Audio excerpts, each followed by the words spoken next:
This is the Para Cave Podcast, proudly brought to you by major sponsor Parramatta Leagues Club, home of the Eels, and also home of Jack's Pale Ale.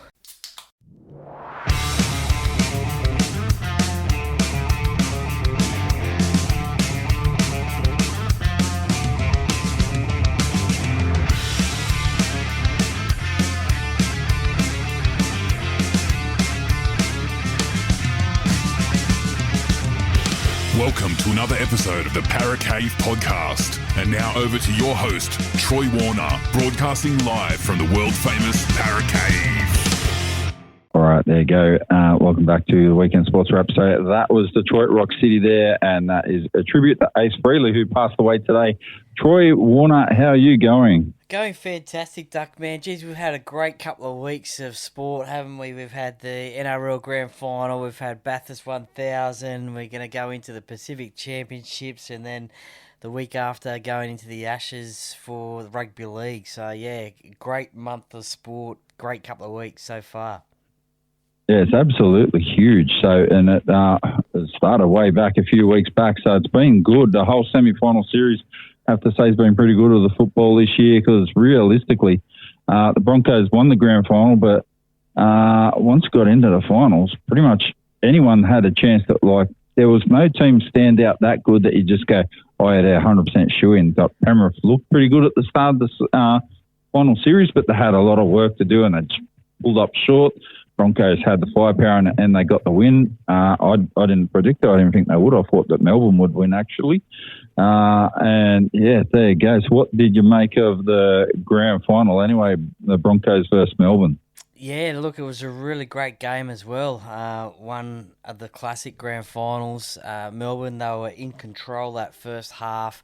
Got out to, 22 points to 12, I think it was, at half time. And it did look like they were in control and they were going to go on and win their premiership. But the Broncos, like they've shown throughout the whole final series of 2025, they came back from behind and just really led by Reece Walsh, who ended up winning the Clive Churchill medal, well deserved as well. Scored one of the greatest grand final tries that you will see, but was in everything: passing, running, defence as well. Especially Melbourne made a couple of breaks there. Ryan Pappenhausen most notably, and then Reece ran him down. So, look, it was a great win, and they did that all through the final series. Melbourne were into the game as favourites, but the Broncos, they had other ideas. Yeah, so the last team that reminds me of that, to be honest with you, was that Penrith team in 2003 that had strike weapons, and they pretty much just went, we'll score more than you. Like, yeah, our defence is pretty good, but we'll outscore you. And Penrith did that against the Roosters. They pretty much did it most of the year, had a very attacking side, and the Broncos did it. Have to say, I've been very critical of Reece Walsh's defence. I still am critical of his defence, to be honest with you, but he pulled off a couple of massive tackles. He did miss a couple that caused tries, but they weren't directly on him, right? So he missed the tackle, and then other people, Dean Hunter-Mariner missed one, someone else missed one for the first try there for Storm. Someone else missed another one on the second one. Reece Walsh his position wasn't great. They're the probably biggest flaws have got Reece Walsh because his attacking weapons, when he turns it on, well, I don't even reckon he played his best, right? I reckon he's got more in the tank. So how good do you think Reece Walsh could become in the future if Broncos can keep that team together? Yeah, well, it is pretty scary, to be honest, because I think he's only about 23, I think. So to win a premiership already and win the Clive Churchill medal already, I mean, once you get those victories, you just want to be keeping on winning competitions. So, look, as you mentioned there, if they can keep that side together, who knows what will happen, because we did see throughout the year that even Reece Walsh was injured throughout the year. Ben Hunt, he did suffer a little bit of an injury, I think, but Adam Reynolds, he was the main one. Ezra Mam, he served a suspension at the start of the year, and then he was out for an extended period as well. If they can keep everyone on the field there, they'll go into next season as probably, well, you'd have to say favourites to the competition, to be honest. No, they're third favourites at the moment. Really? I saw it today. Okay. So, yeah. So favourites are Penrith, and then second favourites the Roosters, and then the Broncos. Wow. Melbourne's not even in the they top four, I think. Fifth. Okay, interesting. Yeah, fifth. Interesting because they're usually right up there every year. So, look, they can go on a run. Yeah, I think people are expecting. Brisbane can definitely stay up there. So they've got a younger team. The biggest problem they've got, and this is going to be a massive problem in the next year or two. Adam Reynolds and Ben Hunt, they haven't decided what they're going to do. Adam Reynolds, right? I think they're both going around again next year. They don't have the motivation probably now to keep on going for ages and ages and ages. They're both starting to get a bit injury prone, particularly Adam Reynolds. They've won the comp. How high is his motivation now? Probably not as high as it was leading up to winning the comp. So it wouldn't surprise me if he either changed his mind or come halfway through the year. If he gets injured, maybe puts the cue in the rack and calls it a day. So I actually think they probably need to find themselves a halfback. So, and probably not Daly Cherry Evans because they're going to get like another 56-year-old if they do that, and they've already got enough old guys in the side. So talking about halfbacks, if they get one, who do they get? Like who's going to be the longer-term solution for Broncos at halfback when Reynolds and Hunt, if they're playing again in 2027, I'll be stunned. Well, there was a suggestion that the Broncos were interested in Jonah Pezzett from Melbourne. Obviously, he's been in the news of late, but there also has been, obviously, Parramatta. They seem to be maybe favourites to get his signature. The Cowboys as well. I don't think he'll stay at Melbourne where he currently is now, but the Broncos, they have, I believe I did see on social media somewhere that they are interested in Jonah Pezzett. So, you know, he could be the long-term fit for Brisbane. He's only, I think, 23 as well. So you got Ezra Mam there, Reece Walsh. If they get Jonah Pezzett as well, and three key positions, and they could be there for a long time to come. So the only position that they'll have to probably then work on is the hooking position. So potentially, he will be the number one fit, I think. I don't really know about any of the other fits. I think someone like Isaiah Katoa, I think he'll stay at Redcliffe for a long, long time. They'll be foolish to undersell him, but I think he will stay there for the rest of his career. But he is only young as well. I mean, Brisbane's only down the road. So, I think Jonah Pezzett would be the player that probably they would want to try and get. Oh, yeah, I think a few people are going to try to get Jonah Pezzett. I'm going to throw another one out there, right, that I know for sure. There are a couple of halfbacks I know, a couple of them that are available after next year. One's Brad Schneider. He's only got a one-year deal with the Dolphins. So it would look like he probably fancies himself to go to Perth, right? If he doesn't go to Perth, he'd be a pretty good fit for Brisbane. And he's living in the area, not half coincidental, because it looks like there's chess pieces moving around, players moving, setting themselves up to effectively go to Perth. It look like potentially they could have three halves that they're looking at. Mal Meninga did say Brad Schneider's one of them. If they don't get him, he doesn't have to move too far if he goes from the Dolphins to the Broncos. So, and got a ready-made side. He's a ready-made championship-winning halfback already. Be a pretty good fit. He's only about 24, 25 as well. So, putting things in the right places. It's just like the pieces are falling into place at the right place at the right time for the Broncos at the moment too. Yeah, that sounds like a great idea as well. As you mentioned, he's already up there and has had that experience at Penrith, who have gone on to win comps in the past, just recently anyway. He would be a experienced player that they could put in at halfback, and I'm sure he could get the job done. Yeah, absolutely. We'll kick on from here. May as well roll on. We'll have a look quickly now at Bathurst, then we'll come back to the other rugby league things because there's some big rugby league things we're going to chat about. Bathurst last weekend, you watched it there. Garth Tander got another win. He's had a lot of wins at Bathurst too. I think it's his sixth win maybe. Yeah. He's had, yeah, 6 wins. Did it with Matthew Payne. So 100% they would have just been hoping they come in the top 10 finish at the end of the race realistically. but there were crashes all over the track. The weather went bad, which makes the racing good. There weren't as many Mustangs in the whole race overall as what I thought. But yeah, there you go. So Matthew Payne and Garth Tander picked up winners. Garth Tander's first drive, I think, in the Mustang, or first season in Mustang anyway, after spending his whole career racing Holdens and that. But they got the win over Dave Reynolds and Lee Holdsworth. The race went a lot longer than normal. So there's only a second in it. Second in the race at the end of 161 laps. And James Golding and David Russell, how bad would you be spewing there? Dropped 5 seconds from a penalty. I didn't see it right. I didn't catch the back end of the race. I was just watching snippets of it, doing bits and pieces. And you'd be devastated, wouldn't you? Yeah, no, absolutely. Bathurst, it never ceases to amaze, that race. And as you mentioned, there was only 1 second in it at the end of 161 laps. It was started off okay in good conditions. The most notable exit there was probably Chaz Mostert, who his car broke down.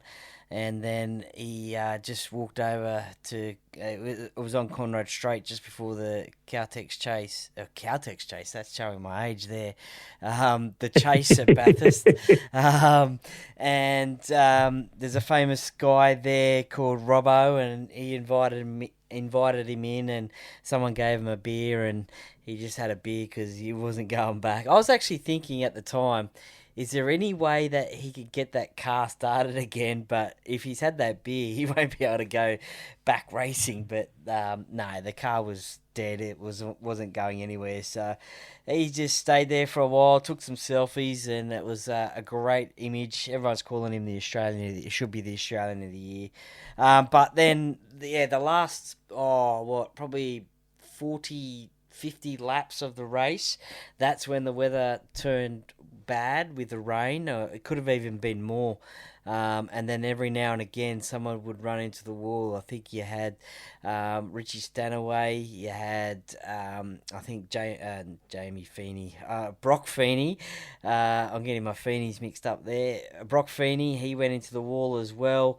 And there was someone up the top of the mountain, Macaulay Jones, I think, also went into the wall. And then, as you mentioned there, James Golding, he got that 5-second penalty, which effectively put him from first to third. He spun around Cooper Murray, who was leading the race at the time, and it was going into turn number 2 up Mountain Straight. And look, James obviously saw an opportunity and just couldn't pull it off, and unfortunately became entangled with Cooper Murray, and he still tried to soldier on, but then in the end, Matt Payne ended up getting the victory. It must feel a little bittersweet for Matt Payne, because he crossed the line in second position and James Golding was first. So not your traditional, I guess you could say, Bathurst win, because he came second, or he crossed the line second, but he was actually the winner. So they started in 17th position on the grid, so it was a huge effort to get the Bathurst victory, and it was his first victory. And as you mentioned there, Garth Tander, he got his 6th, so he joins Mark Scaife, and I think also Larry Perkins as well, as 6-time Bathurst winners.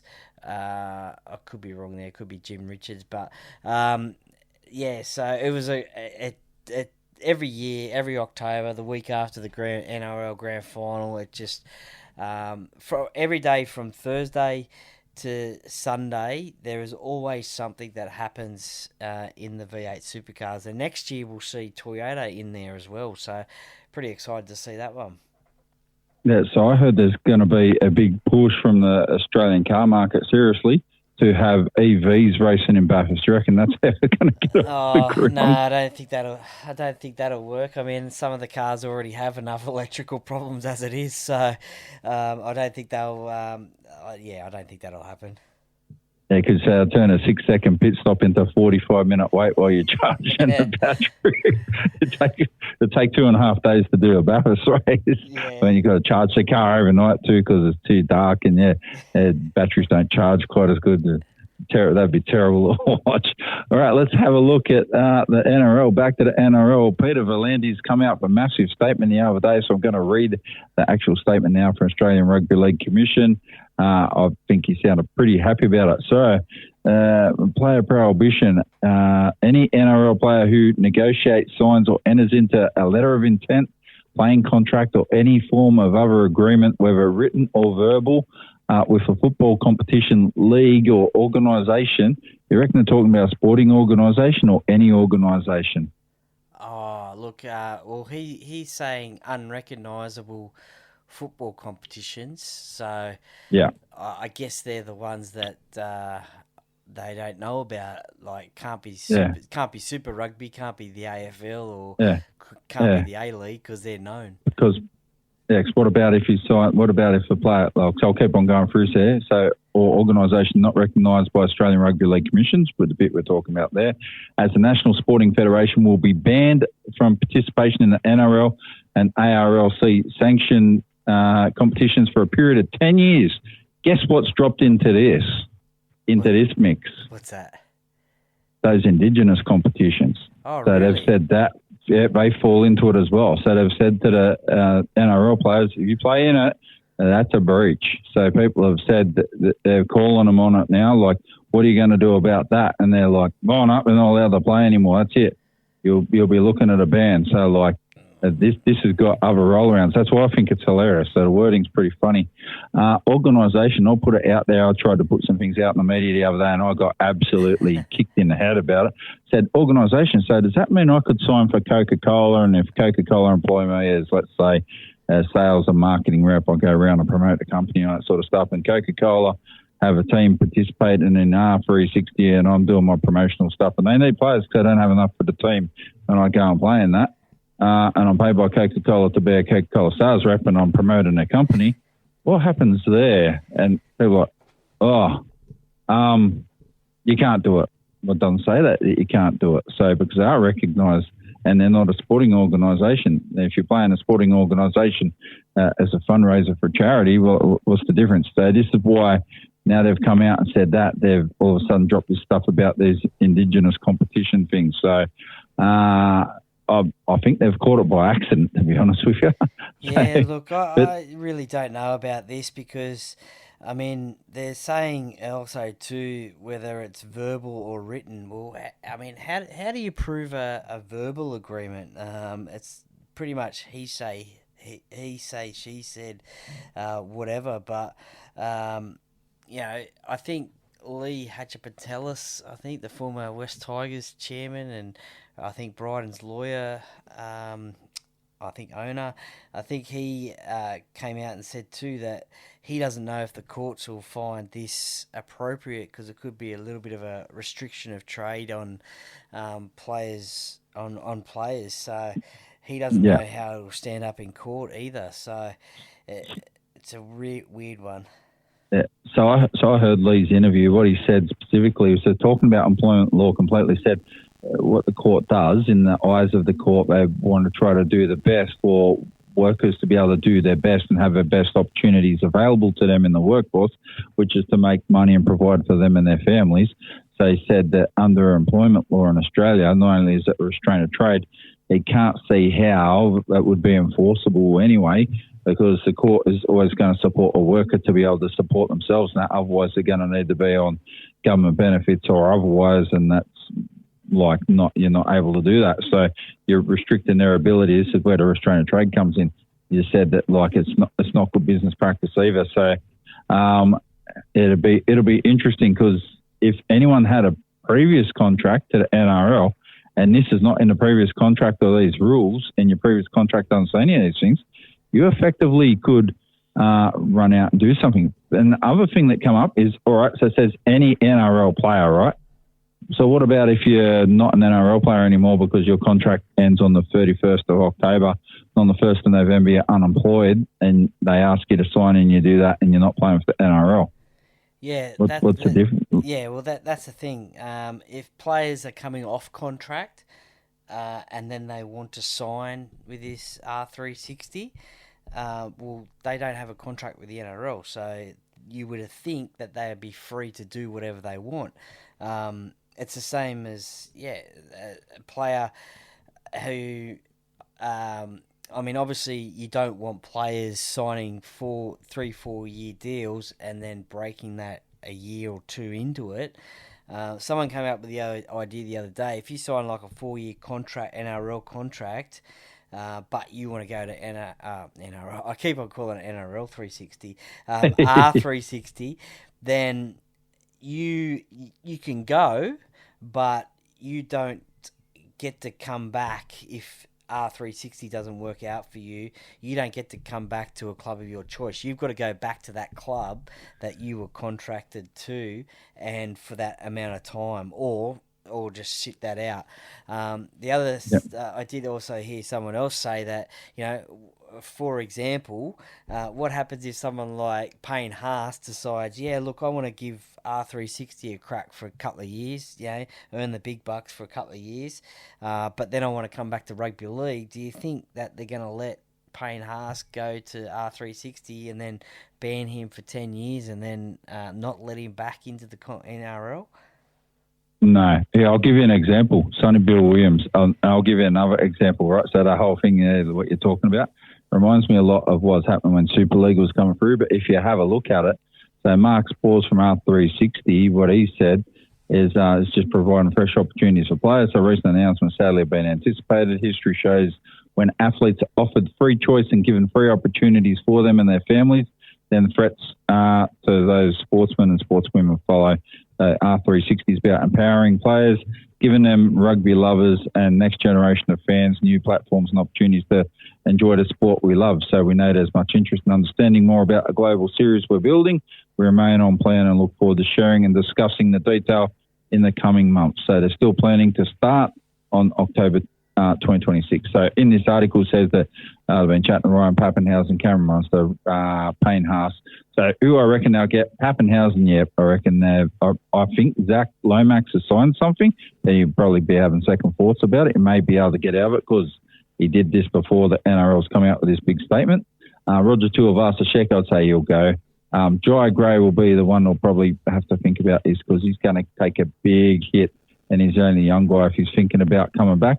If he's planning on going back to rugby and just roll with the dice, well, he may as well just go for it and get the money because there's a lot of money involved in that competition. And it will get off the ground. It'll be like the Live Golf tournament. It'll get off the ground. How long it lasts for, I don't know. I could say it lasting for at least probably 2 years at least. And then I suppose they'll have to look at their model, how it works, because I don't really understand it. The other side of the coin as well is player agents as well. They've got the same, I guess you could say, bans put on place with them as well, 10 years as well. Yeah. So that's an interesting one as well because, again, their best interest is the player, and then I guess also themselves making money as well. So that could also be a restriction of earnings and things like that. So all these player agents who have already had chats with R360 about their players, that will be an interesting one as well. Well, I wouldn't think you could retrospectively ban anyone. Like you dropped that on Wednesday, so moving forward, I think that'll be your point in the ground that anything happens from now on in. Well, at the moment, this is going to happen. So it's going to get tested. Now, the other thing I heard the NRL say, it's unofficial, is if any media partners, so like Triple M's or all this, I think they're talking about specific media commentators like Anthony Maroon or Mark, whoever, right? It doesn't really matter. If they go to R360, they get a life ban. So I just want to know how I can sign with R360 and be the Australian guy, and I'm happy to cash in and I'll promote it. It doesn't bother me, right? I'm not about to start doing NRL games anyway. So the market's a bit slim in Australia. Boys, hit me up. You can get me on 0434 440 553. Just type in Duckman, we need you, and I'll work it out. So what it's all about afterwards. So, well, look, I'm not calling any NRL games either, so I'll learn a bit of rugby commentary and I'll come and join you if it's going to earn us both big bucks. I know Anthony Maroon, I think he did jokingly say on radio that, come and sign me. I'm happy to do it for a couple of weeks, and then that'll be off season in rugby league anyway. But Yeah, nah, who knows what's going to happen. And as you mentioned before, Live Golf, I mean, everyone was up in arms about that before, but that's sort of died down a little bit now. At the time, it was really big, and that's going to ruin the game of golf. But, golf is still playing and still going. The game will still go. You'll find other players, you'll find other superstars.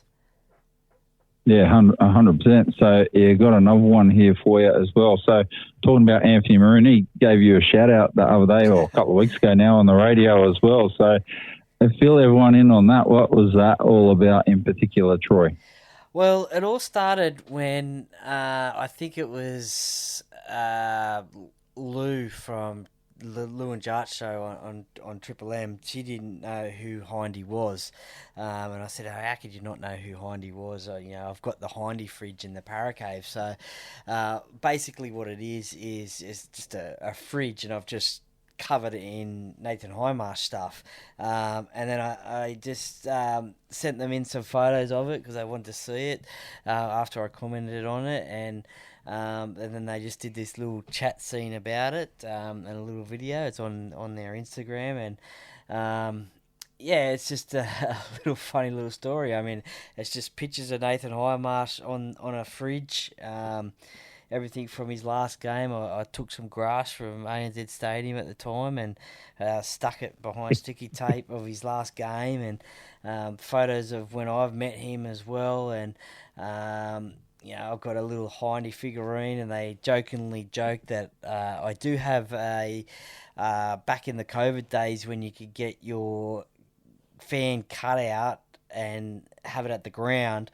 I do have one of them next to the fridge, and they did joke around saying, well, his cardboard cutout is bigger than any of the pictures on your fridge, and it was a nice little thing. I think I put it up on my socials as well, but it was nice of them to give me a shout out, that's for sure. Yeah, it was funny. So I liked it when I heard it. Went, I'm going to give you the opportunity to tell us exactly what happened, because I only caught the tail end of it, then heard it again, but didn't hear everything leading up to it. So went, how did this happen? Let's find out. Well, I'm still waiting. I'm still waiting for Hindy to come out to the Para Cave and we can have a beer out of the Hindy fridge. So, Hindy, if you're listening, mate, it's always on, and it's waiting for a beer to have out of the Hindy fridge. Yeah, hit us up on here. It can happen. We'll make it work for you. So we're going to have a look where R360 is going to be, right? So these are going to be the places we're going to go when we're promoting it for them. So how does this, better get your passport ready, Troy. Right, how does this catch up? So we're going to London, Miami, Tokyo, Dubai, Boston, Cape Town, Lisbon, and Madrid for 3 months. That's unfortunate. We're going to have to... we'll take one for the team, so do a bit of suffering. I do have some like the Formula One circuit. Yeah, they sound like some great places and places that I want to go to, and I've got some long service leave banked up, so I could just book that in. So, no, they sound great. I'll have to get my passport ready. Yeah, I've got to get mine sorted out. Expired a long time ago when I still had bleached blonde hair, so that's how long ago that was. I don't even have any anymore, so back in 2007 when I got that passport, so that's expired long ago. We'll have a look at the Kangaroo squad quickly before I wrap it up with you. So Kevin Walters has gone through a pretty balanced squad realistically when you think about it, who is available, and I don't disagree with anyone that's in the squad. So right now he's got Isaiah Yeo as the captain, Blake Brayley. He deserves his spot. He was good for the Sharks. Pat Carrigan, Nathan Cleary, Lindsay Collins from the Roosters is pretty good too, and in Origin as well. Ruben Cotter from the Cowboys, Angus Crichton from the Roosters, Tom Dearden from the Cowboys, Dylan Edwards from the Panthers. So he's good at this level, very consistent. So but at the moment, probably say Reece Walsh has got his head in front of him based on form. Tino Fasua-Malawi from the Titans at the moment. He might be in Perth next time we hear about it. Harry Grant from the Storm. Keon Kaloa-Matangi from the Rabbitohs. Bradman Best from the Knights. Josh Adokar from the Eels. Both of them two, they were late additions into the squad too, weren't they? Yeah, Zach Lomax had to pull out due to injury, so his Parramatta teammate Josh Adokar replaced him. Yeah. So he had a wallet injury there after signing with R360, but that it might be a bit lighter. It might be available again soon. Mitchell Moses from the Eels, Cameron Munster from the Storm, Mark Nwanga Tuase from the Roosters, Jacob Preston from the Bulldogs. Probably a good call for Jacob too. He's been good this year. Kimart Shibasaki from the Broncos.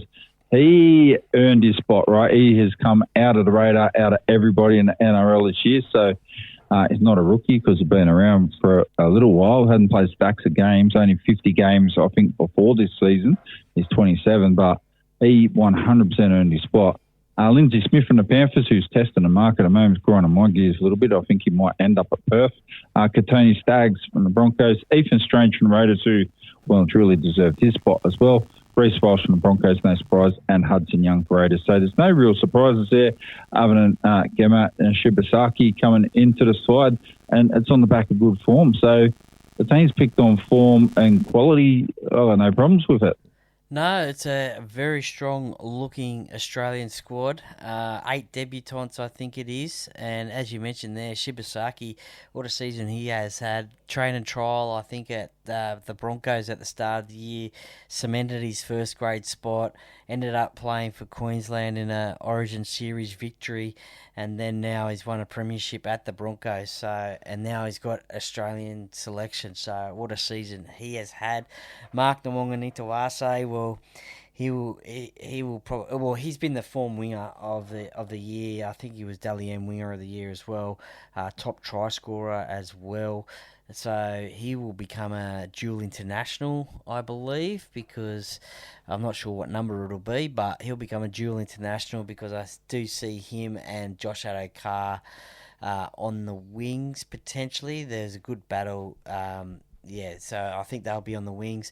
The two big battles that will be happening are the halves, because you've got Mitchell Moses, Cameron Munster, Nathan Cleary, Tom Dearden. So Mitchell Moses and Nathan Cleary played Game 1 of State of Origin this year.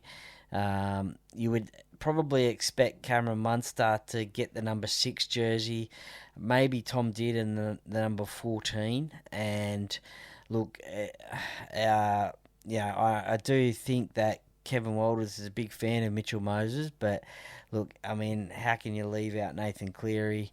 Last time he played was 2022 for the Kangaroos, so it's been a while.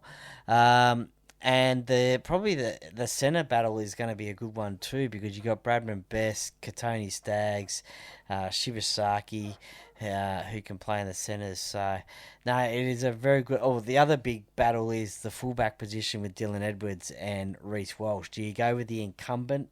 Dylan Edwards probably didn't have the best of seasons this year, but Reece Walsh, he's been on fire for the last month. A lot of the fans say that Reece will get that spot. So Dylan will be in the squad, obviously, as cover. But yeah, some great selections there. As you mentioned, Jacob Preston and Blake Brayley, they played some great footy this year for their clubs, Cronulla and Canterbury, and well-deserved there. No other real surprises. But yeah, just hoping that Australia can go 3-0. Yeah, that's right. So I think they're going to pick a side on form. If they pick a side on form, Reece Walsh comes in. But Dylan Edwards, Mal Meninga was pretty big sticker with his incumbents until the other person could prove himself, even when Nathan Cleary was coming in. And I'm all right about that too, but you need to reward good form when it's there, because sometimes people can miss that opportunity and they might drop out of form, and then you miss an opportunity there. So it'll be a coin toss who gets that one. I would think at the moment the Reece Walsh probably got the inside running after getting Clive Churchill medal, but there's no guarantee, right? Because Dylan Edwards has done the job and does do a good job for Australia. If pick on form like I think they should, Reece Walsh will get it, so no problem there. We're going to have a quick look just before you go to two more things. So one is the likely first test squad for the Ashes, right? So I know I didn't prep you up on this one, so I was just thinking about it. So I'm going to chat about it shortly. So at the moment, I would think I've had a bit of a look at the score. Victoria just beat New South Wales in the Sheffield Shield, and luckily for Sam Constas, he picked up 53 in the second innings, but Victoria won by 38 runs. I would think the Australian Test side at the moment, because I've been looking at it for a few months now to work it out, who I think it'll be and who I reckon the side will be next year and in 3 years' time. The first Test squad's probably going to be Usman Khawaja. I think Marnus Labuschagne comes back in for Sam Constas. Cameron Green's injured. He's going to be out of this one-day series or T20 series against India. So that might keep Constas in and around the squad, right? So that means Labuschagne goes to number 3. Steve Smith's going to be captain, number 4. So Travis Head, number 5. Bo Webster, number 6. Alex Carey is wicketkeeper in 7. Mitchell Stark will be 8. Boland will come into the side to replace Pat Cummins because Pat Cummins is out injured. Not sure if it'll be for the whole series, but at least for a couple of tests. Nathan Lyon will be 10 off spinner and Josh Hazelwood will be 11 there. I think we'll see Michael Nisar be the 12th man because similar to Boland, he is also 35 and he's very experienced. So you're not going to need to, if he has to come in at short notice to play, the guy's going to be ready to go. So he's going to be able to do it. And he's done it before. He's played a couple of tests, I think, Michael Nisar, and he's a very experienced guy. So who would you add or take out of that squad there? Oh, look, I think anybody, to be honest. I think you've covered it pretty well there. It will just be interesting to see how long Pat Cummins is out for. But yeah, a ready-made replacement in Scott Boland, that is for sure. We've seen what he can do, especially down at the MCG. But yeah, all the talk at the moment has been about the Sam Constas and Marnus Labuschagne battle, hasn't it? So Marnus has got the runs on the board, pardon the pun, but yeah, Sammy got a few runs today, even pulling out a few ramp shots like he made famous in that Boxing Day test last year. But yeah, it'll just be interesting to see. But I think you've covered it pretty well. I don't think there would be anybody else that could come in, to be honest. Well, the only other one I look at is the top Shield run scorer last year was Jake Webber. He got 900 and something runs. He's been around for a fair while. I can't remember exactly how old he is. I think he's about 27 or 28. So he's probably got 5 years of cricket, decent cricket left in him. He's probably as close to Darren Lehman as we got at the moment, in the sense not being a slashing player, scored 20,000 runs, but consistent, been up in the top of the averages and aggregate runs for a while. So if Sam Constas did drop out and Cameron Green did drop out, and Matt Renshaw's an opener, so he could come in and bat with Khawaja and Labuschagne. Labuschagne will probably come in because he's more ready to go than the other two guys. But yeah, there's still opportunities. In 12 months' time, I think that looks very different. In 3 years' time, again, because I've tried to work these out, it'll look different again. But we can have a chat about that down the track. So a bit more work to be done. There are players that are getting runs in the Shield matches too, which is good. So, yeah, there's plenty of stuff there. And the other thing, the last one, is with the Formula One Grand Prix. So we know how it's all standing here at the moment. So we've got the United States Grand Prix on this weekend. So Oscar Piastri finished 4th last race. United States Grand Prix is on this weekend on Monday. Let's have a look. I'll see if I can pull the driver championships up here. So I want to get the points so I can tell you exactly who's doing what. All right. Drivers, yeah, cool. All right, Oscar Piastri. Oh, yeah, there we go. So driver standings at the moment, get out of the way. We've got Oscar Piastri on top here on 336 points. So there's seven races, I think, left at the moment. So 25 points for a win. So you got some perspective here. Lando Norris is second on 314, right? So 22 points off. Max Verstappen, who was more than 100 points behind, is now 63 points behind, right? He's 3 wins behind. He has 3 wins to overtake him. Like these two at the moment, they're like, I can't remember who they're like. There's the odd couple, right? They're arguing with each other at the moment. Max Verstappen, need to be careful because George Russell's playing himself in here too with his win last race. They're close enough. George Russell's perhaps a bit too far away. Max Verstappen has got it in him to win 3 or 4 races in a row. And even if he does, and Oscar Piastri, so if Oscar Piastri gets no points, that's catastrophic. Same with Lando Norris. But if Oscar can finish, what'll work out, if he wins 2 more races and can finish in the top 4 for 3 of his other races or 4 of his other races and make sure Max Verstappen doesn't win 3 or more, he's probably going to win it. So, but it's not a shoo-in at the moment, so I'd be concerned about Max Verstappen. And would you be concerned about Max Verstappen at the moment?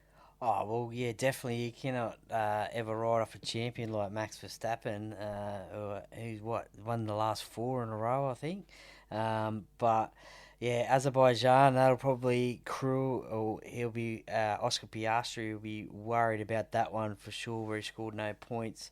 Thankfully, Lando Norris only scored 6, where Max won that race. So I just find it so interesting that in one team, the McLaren team, there's so much like politics in terms of that. I guess because being a British team, they want Lando Norris to win the championship, the Drivers' Championship. They've already wrapped up the Constructors' Championship. But, geez, it would be great to see Oscar win it. The first one since Alan Jones, I think, back in, 1980, an Australian world champion in Formula One. So, look, yeah, you're right. If he can jag maybe 1, maybe 2 more wins, and finish with some pretty consistent points, then I think the championship will be his. But I tell you what, the whole country's behind him.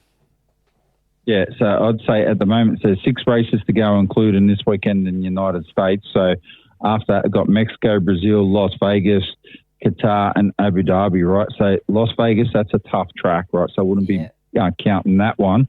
Qatar, I reckon he's done all right in Qatar. I think he's got an all right chance there, and maybe Brazil, right? So if he can pick up an extra, so if he gets 2 wins there and a couple of podium finishes, it's going to need, I think, at least 2. That's going to put it, like every win he gets, he's getting another 9 or 10 points on the other guys. So 20 the points go 25, then 18, then 15, right? So as long as Max Verstappen's not finishing first or second, the good thing, Oscar Piastri, Max Verstappen pulled points on him last week, but he only pulled 6, right? So at the moment, Max Verstappen needs to get wins. He needs to get probably 1 more win than what Oscar Piastri gets. So if Oscar gets 1 win, Max Verstappen's going to need at least 2, maybe 3 wins, right? Because he's so far behind. He's already 50 odd points behind. So he's going to have to probably get 2 wins plus 1 more than Max Verstappen, than Oscar Piastri. So it could, if Oscar gets 2 wins as well, or even 1 win, well then you're going to have to see Max Verstappen's going to need 4 wins. So I don't know, right? This is going to be pretty close. It's going to be like when Max Verstappen won it his first year. I think like he beat Lewis Hamilton by 8 points. Yeah. I think it's going to be that tight. And literally, Lando Norris could still potentially win it, but that bloke, I'm telling you, throws the toys out the cot at the drop of a hat. So he's it's one of the more petulant British drivers there are. Like, he's supposed to be a really nice guy, right? But if you compare him to Nigel Mansell and that stuff, he's got a long way to go, right? So I probably like Nigel Mansell more because he had a cool moustache as well. So it's a bit like Magnum PI. But yeah, Lando Norris, he sounds like he's just a bit hard, like eating cold porridge, right? It's not the easiest thing to deal with. So let's see how Oscar goes. He's definitely got everyone behind him, so it'll all start this weekend. I believe he does all right in America too, so we'll see how that all goes.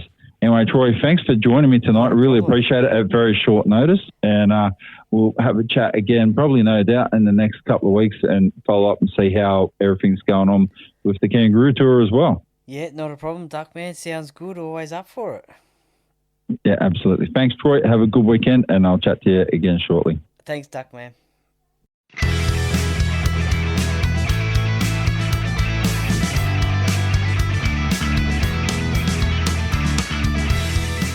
Thank you for listening to another episode of the Paracave Podcast. See you next time.